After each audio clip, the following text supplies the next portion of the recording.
To start and build your own successful business, you need special disciplines. Disciplines that are practiced by all successful entrepreneurs and self-made business millionaires. The first discipline is the discipline of market analysis. This is where most entrepreneurs fail. You need to examine every detail of your market segment before you commit your time and money to offering your product or service there. If you have an idea for a product or service in a particular industry, you should go first to someone who is already in that industry and ask for their opinion. The most dangerous people you can talk to about your idea of your new business are positive thinkers. These are people who will tell you that your business idea is wonderful and that you should go for it. They will tell you that you will be a great success. Often these are your mama, friends, and relatives, but don't get carried away. If you have a sore stomach, you wouldn't ask your co-worker if you should have a surgery or whether or not he thinks that you have cancer. This is not the right person to talk to. For something as important as this, you need a specialist. The second discipline that you must become very good at is the discipline of planning. What this means, at the bare minimum, is that you must take the time to prepare a complete business plan before you start operation. Most entrepreneurs fail to do this for a variety of reasons, and this is the reason that most entrepreneurs go broke. The purpose of creating a business plan is that the preparation of the plan forces you to think through every single critical issue that you will deal with in the future. When you prepare a business plan, you are forced to sit down and carefully analyze and justify every single penny in it, first of all to yourself, and then second of all to anyone from whom you are trying to raise money. The third discipline you need for starting your own business is that of money. As I just mentioned, you need 6 full months of operating costs in the bank before you go into business.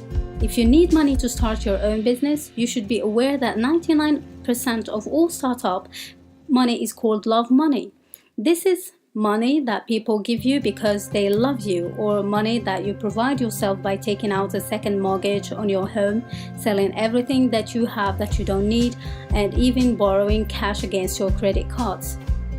Keep in mind that banks simply do not lend money to new business startups. The failure rate is too high. Banks are not in the business of taking risks. Banks are in the business of making good, solid loans that they know will be paid back on a timely basis. The fourth discipline you require is the discipline of selling. You must be an absolutely outstanding salesperson for your product or service before you open your doors, or you should not bother opening your doors at all. The biggest mistake you can ever make is to think that someone else is going to do your selling for you.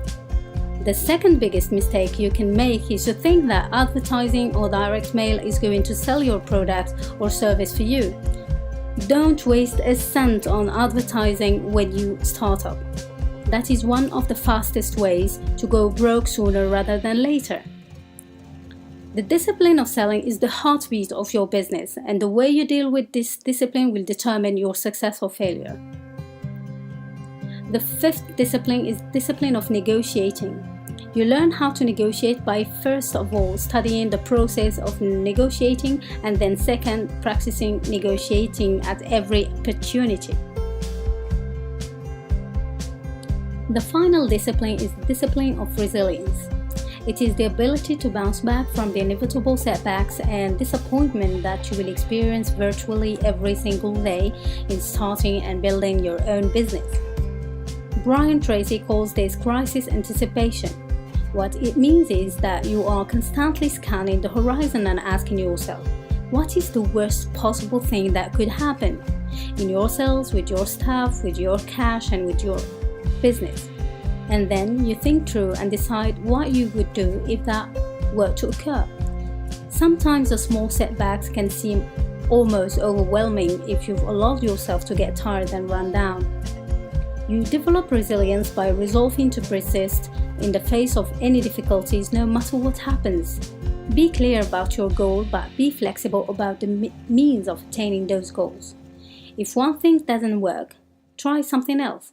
Be willing to be flexible and adaptable in the face of a changing market.